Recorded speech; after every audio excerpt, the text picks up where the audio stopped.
Hi guys, நான் வந்துட்டேன். எங்கள் அப்பா வந்து கிட்டத்தட்ட ஒரு வருஷமாக வந்து கேட்டுகிட்டே இருக்காரு. ஹாலில் வந்து ஏசி போடுங்கப்பா, ஏசி போடுங்கன்னு சொல்லிட்டு. ஆனால் நாங்கள் வந்து முடியவே முடியாது சொல்லிட்டு இருந்தோமா. ஆனால் அவர் இந்த வாட்டி வந்து அதுலேயும் தெரியாது, இங்கே போட்டு தான் ஆகணும்னு சொல்லிட்டு காசுலாம் அமுச்சு விட்டுட்டாரு. சரி, ஏசி வாங்குறதுக்கு முன்னாடி ஹாலுக்கும் கிச்சனுக்கும் நல்ல டோர் வந்து போடணும்.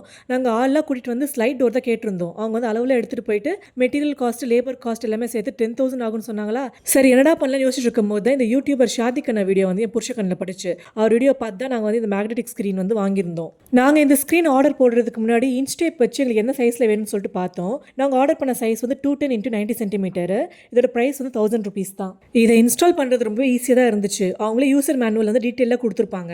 அதில் வந்து வெல்க்ரோ வந்து 3 சைடுமே ஒட்டிட்டு நம்ம வந்து ஃபர்ஸ்ட் டாப்பில் வந்து அந்த ஒயிட் கலரில் ஒரு பேப்பர் வந்து இருக்கும். அதை வந்து எடுத்துட்டோம்னா அதில் வந்து அதசிவ் மெட்டீரியல் இருக்கும். அதை வச்சு அப்படியே வந்து செவுத்தில் வந்து ஒட்டிடலாம். அந்த டாப்பை வாலில் ஃபிக்ஸ் பண்ணதும் சேம் சைடுக்கும் வந்து அதே ப்ரொசீஜர் தான். அந்த ஒயிட் பேப்பரை கொஞ்சம் கொஞ்சமாக எடுத்துட்டு நம்ம சைட்லேயும் வந்து ஒட்டிட்டா அவ்வளோதான், முடிஞ்சிருச்சு வேலை. இது கூடவே 2 ஸ்ட்ராப்பும் கொடுத்துருப்பாங்க. நம்ம அந்த வெல்க்ரோ மட்டும் லைட்டாக ரிமூவ் பண்ணிட்டு 2 ஸ்ட்ராப்பையும் ஃபிக்ஸ் பண்ணிக்கலாம். இன்கேஸ் ஏசி வந்து கிச்சனுக்கு போகணுன்னா அந்த ஸ்ட்ராப்பை வச்சு நம்ம அந்த ஸ்க்ரீனையும் வந்து லாக் பண்ணிக்கலாம்.